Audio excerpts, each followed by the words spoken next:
Assalamualaikum warahmatullahi wabarakatuh. Bismillahirrahmanirrahim. Alhamdulillahirabbil alamin. Allahumma shalli wa sallim wa barik ala sayyidina Muhammadin al-fatihi lima ughliq wal khatimi lima sabaqa wan nasiril haqqi bil haqq wal hadi ila siratikal mustaqim wa ala alihi wa sahbihi haqqa qadrihi wa miqdaril azim. Alhamdulillahirabbil alamin. Pada jumpa pagi hari ini kita lanjutkan bacaan kitab Syair Al-Burdah pada bagian yang ke-6.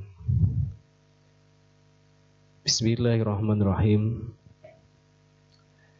Da'ni wa wasfiya ayatillahu tuharat duhurona ril kira lailan ala alami. Biarkan saya mengarungi tanda-tanda kebesaran beliau sallallahu alaihi wasallam yang telah tampak sebagaimana tampaknya cahaya api yang menanak jamuan tamu di atas puncak.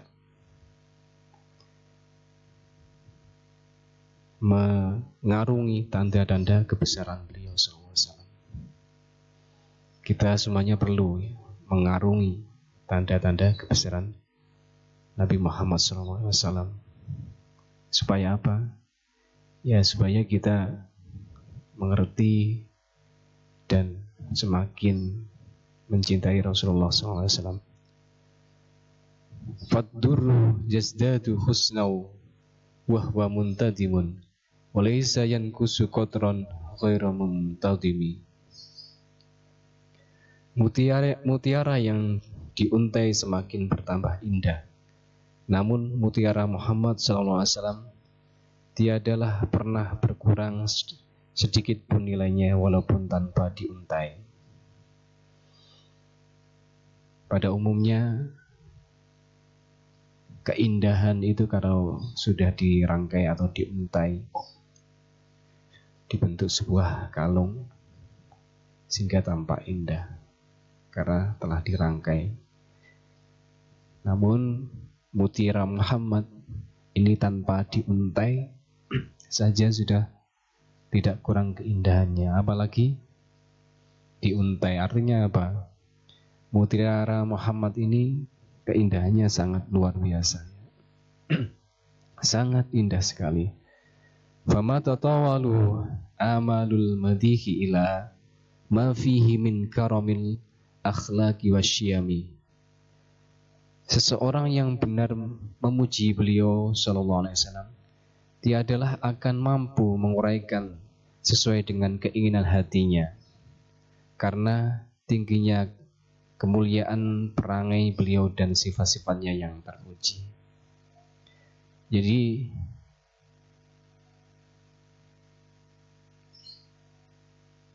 keindahan Rasulullah sallallahu alaihi wasallam itu tak mampu digambarkan dengan untaian kata-kata.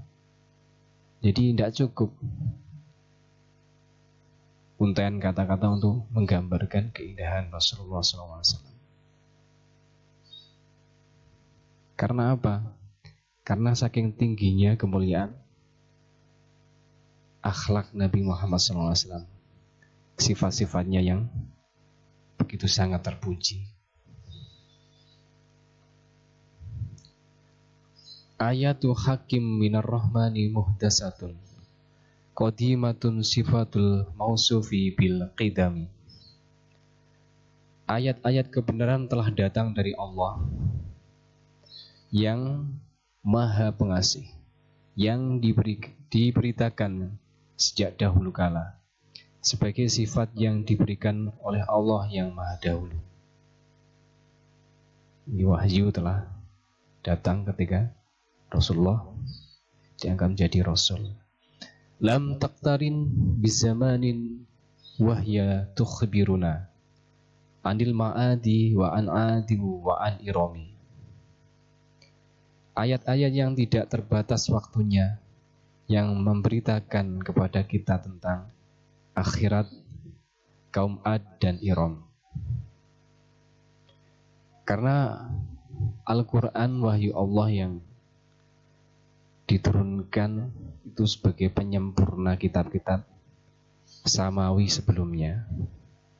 Kitab Taurat, Zabur, Injil itu disempurnakan oleh Al-Quran. Jadi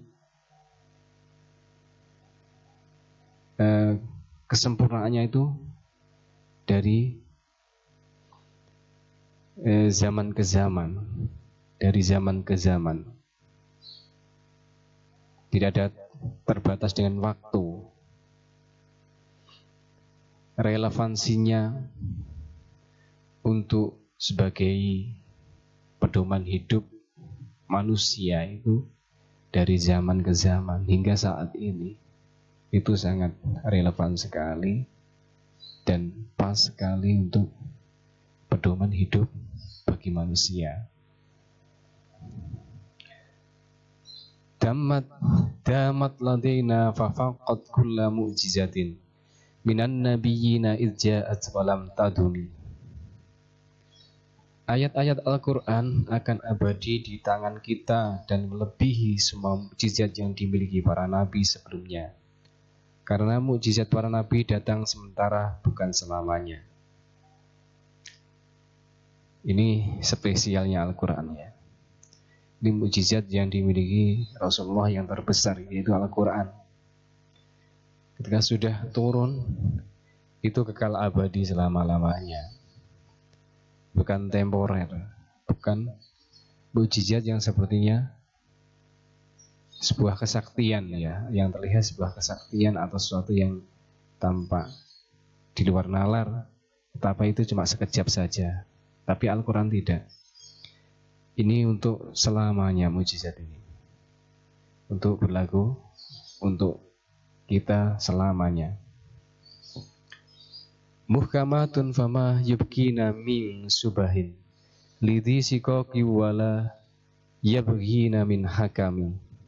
Semua ayat-ayat tepat, teliti dan sempurna, tanpa tersisa makna yang kabur, dan bagi yang masih berselisih tidaklah perlu hakim penengah. Jadi begitu sempurnanya isinya atau ayat-ayat Al-Quran ini dari berbagai aspek ya, dari sisi bahasa yang begitu indahnya, ketepatan maknanya yang sangat begitu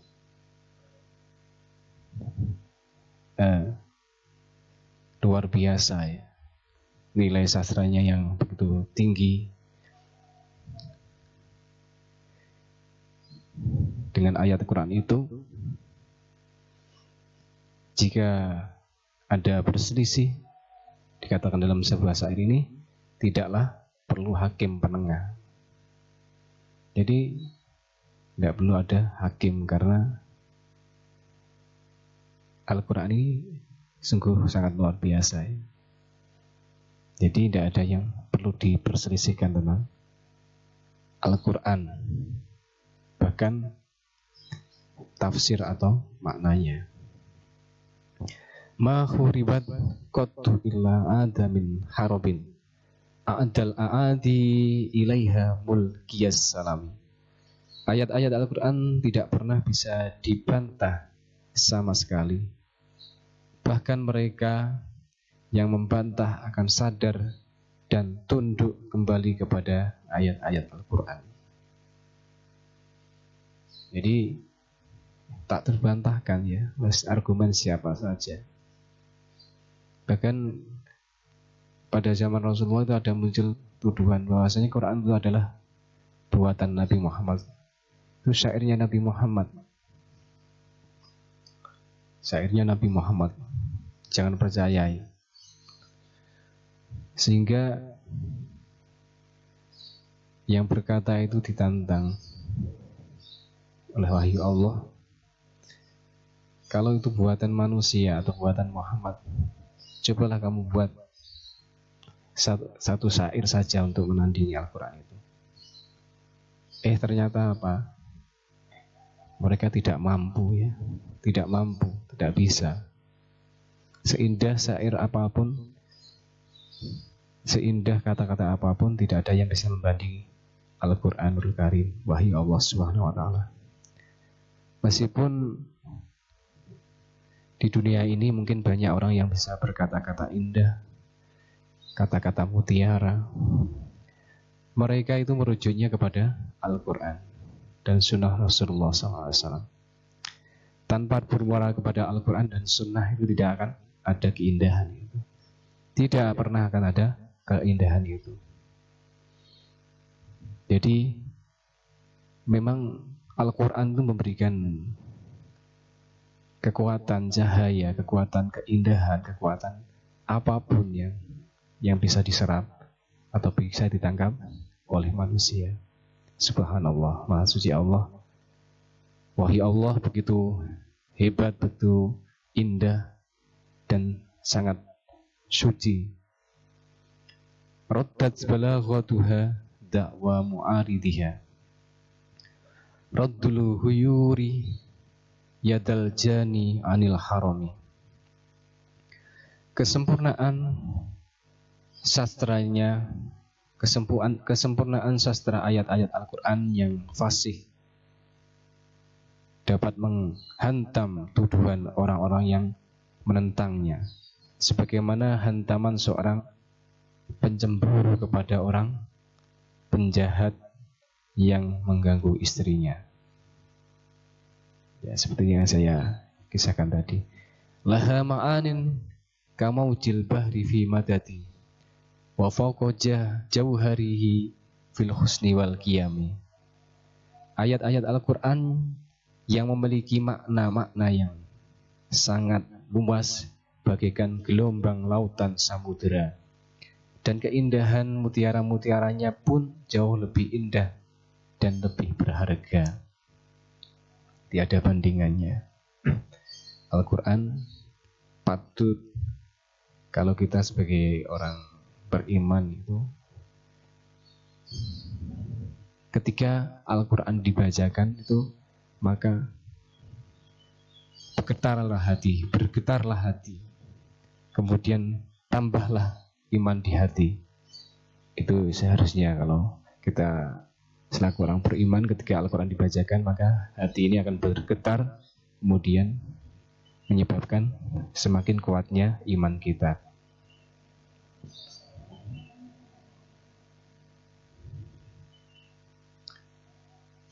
Fala tu'addu wa la tuhsa ajaibuha wa la tusamu 'alal iksari bisalami.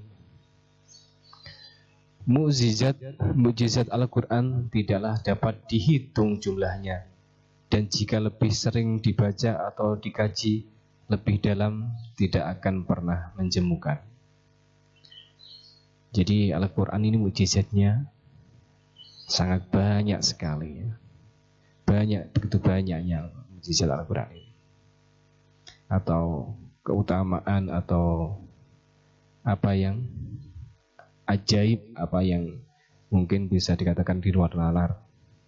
Ketika orang meyakini Al-Quran wahyu Allah yang suci ini, dengannya apapun bisa dilakukan, apapun bisa kita lakukan, asalkan niatnya benar, lurus karena Allah Subhanahu wa Ta'ala. Dengan Al-Quran ini kita bisa melakukan semuanya biiznillah dengan izin Allah Subhanahu wa Ta'ala.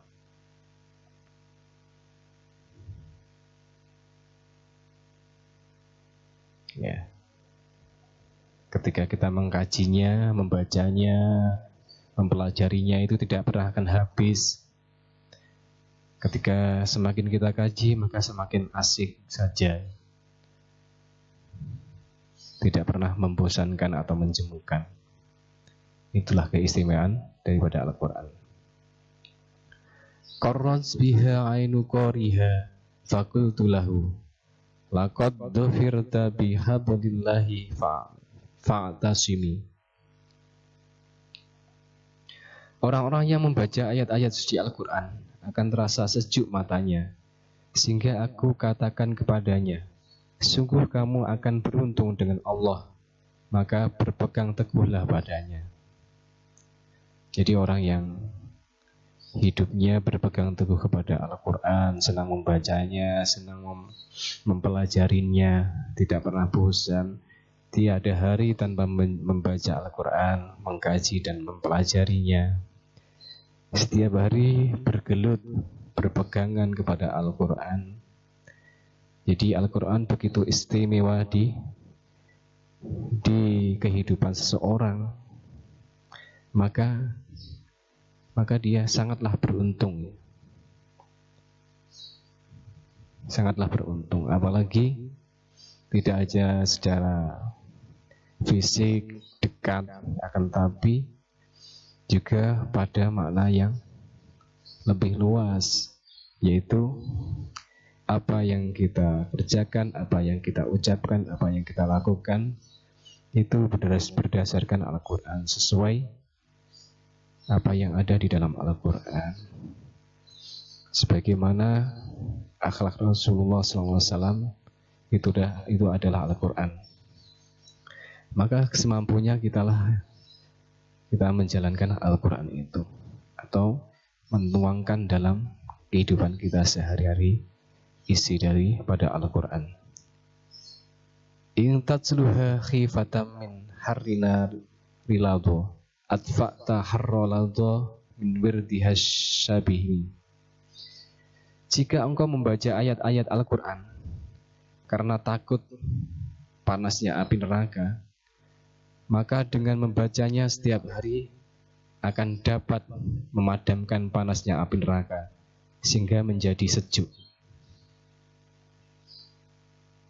Jadi luar biasa ya, Al-Quran itu menyejukkan, bisa memadamkan panasnya api neraka. Jadi kalau hati kita terasa gundah gelana, gelisah, rasa panas karena berbagai persoalan di dunia ini, ketika kita kembali kepada Allah, pasrah tunduk, tawakal kepada Allah, kemudian membaca wahyu Allah, kalamullah, Al-Quran ini, insya Allah panas dalam diri ini akan hilang dan berubah menjadi sebuah oase kesejukan, sangat sejuk sekali. Jadi di antara mujizat Al-Quran yaitu menenteramkan hati manusia yang membacanya. Maka jangan-jangan bosanlah untuk terus membaca Al-Quran. Yakin bahwa Al-Quran ini adalah sumber ketenangan, sumber kebahagiaan kita. Ka'annahal khawdu tabyadul wujuhu bihi minal usati wa qad ja'uhu kal humami. Ayat-ayat Al-Quran adalah bagaikan telaga yang bening yang dapat membersihkan dan memutihkan wajah-wajah manusia durhaka yang hitam karena noda-noda dosa. Jadi kita dengan Al-Quran ini bisa merontokkan atau menggugurkan dosa-dosa kita. Ibaratnya dosa itu sesuatu yang tampak menodai wajah hati kita, maka dengan kita suka baca Quran, suka mengkaji dan senang mengamalkannya, maka ibaratnya noda-noda itu akan mengelupas atau hilang sedikit demi sedikit sehingga wajah itu tampak putih berseri, wajah itu tampak bersih, wajah hati itu menjadi bersih. Wajah hati bersih, maka akan terpancar dalam wajah zahir kita itu juga sesuatu yang indah, yang bersih. Meskipun tidak tampak putih ya, misalnya memang kulitnya hitam atau coklat, tapi punya aura yang begitu indah, menyenangkan ya. Jadi wajah seorang muslim yang suka membaca Al-Quran itu sangat menyenangkan. Kalau ingin jadi orang yang menyenangkan ya bersahabatlah dengan Al-Quran. wa kasyirati wa kal mizani ma'dilatan fal qistu min ghairiha fin nasi lam yakumi. Ayat-ayat Al-Quran bagaikan jalan lurus atau penimbang keadilan. Maka keadilan selain Al-Quran tak akan tegak di tengah-tengah umat. Syiratal mustaqim itu ya Al-Quran itu yang dibawa oleh Rasulullah. Yang menjelaskan Al-Quran siapa yang pertama kali ya? Baginda Nabi ya, melalui sunnah-sunnahnya. Kemudian siapa lagi ya? Sahabatnya. Sebagai pewaris pertama, tabi'in, hingga kepada para ulama sepanjang masa sebagai warasatul anbiya wal mursalin. Jadi semua terus akan memegang Al-Quran sebagai jalan lurus, shiratal mustaqim itu ya. Kalau kamu sholat dalam Fatihah, ihdinas shiratal mustaqim, itu adalah permohonan kita kepada Allah supaya ditunjuki jalan yang lurus. Selain itu, dengan penuh kesadaran kita ya harus mau ngaji Al-Quran, mengkaji Al-Quran, memahami Al-Quran, mendalami Al-Quran. Supaya apa? Sampai jalan lurus itu bisa kita tangkap dan kita bisa melakukannya.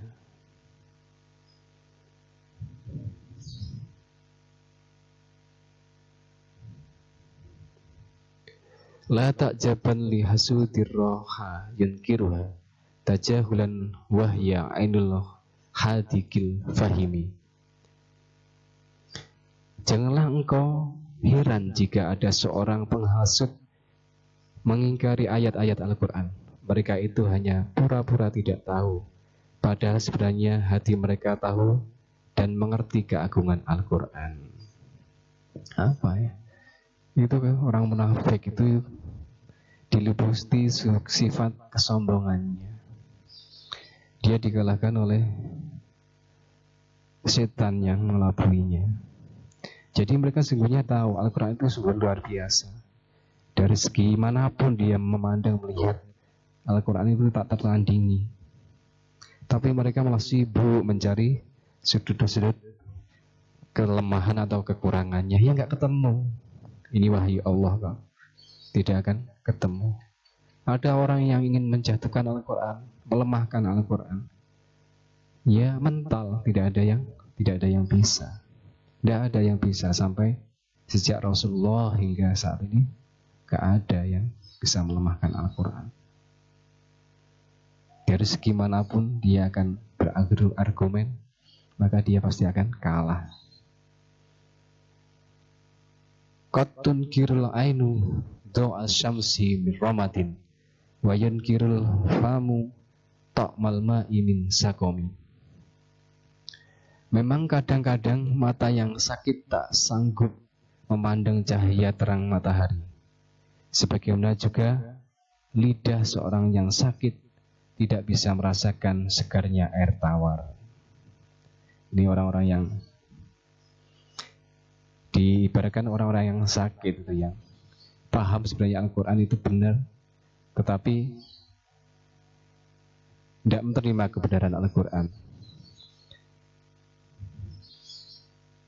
Yaitu ibaratnya orang yang sakit matanya itu, maka dia akan tidak sanggup memandang cahaya matahari karena matanya sakit.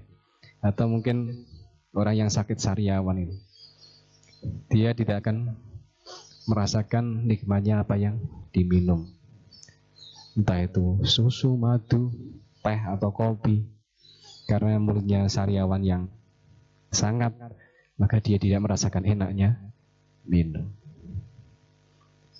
Mereka sakit apa yang sakit? Hatinya sakit, dipenuhi dengan kebencian, dipenuhi dengan keangkuhan, kesombongan, egoisme pribadi, egoisme golongan, suku. Itu menjadikan hati mereka tertutup oleh kebenaran itu. Sebenarnya hati kecil dalam hatinya itu pasti menyadari bahwasanya Quran itu adalah wahyu Allah yang sangat luar biasa. Mereka menutup dirinya dan rela mempertahankan apa yang dilakukannya. Apa yang sebenarnya terjadi? Dia zalim terhadap diri sendirinya, membohongi diri sendiri, tidak mau jujur terhadap dirinya sendiri. Itulah sikap-sikap orang yang tahu Al-Quran tetapi mengingkarinya. Na'udzubillah. Semoga kita semuanya senantiasa tetap digolongkan oleh Allah Subhanahu wa taala orang-orang yang cinta Al-Quran, orang-orang yang senantiasa menjunjung tinggi Al-Quran dalam kehidupan kita, yaitu membaca, mengamalkan dalam kehidupan kita sehari-hari. Demikian kajian pada pagi hari ini tentang kehebatan, kemuliaan daripada Al-Quran, mukjizat daripada Al-Quran. Semoga memberikan pencerahan bagi kita supaya kita lebih senang lagi atau lebih semangat lagi dalam mengkaji, mempelajari Al-Quran yang tidak pernah akan ada habisnya. Kurang lebihnya mohon maaf. Ihdinas siratal mustaqim. Assalamualaikum warahmatullahi wabarakatuh.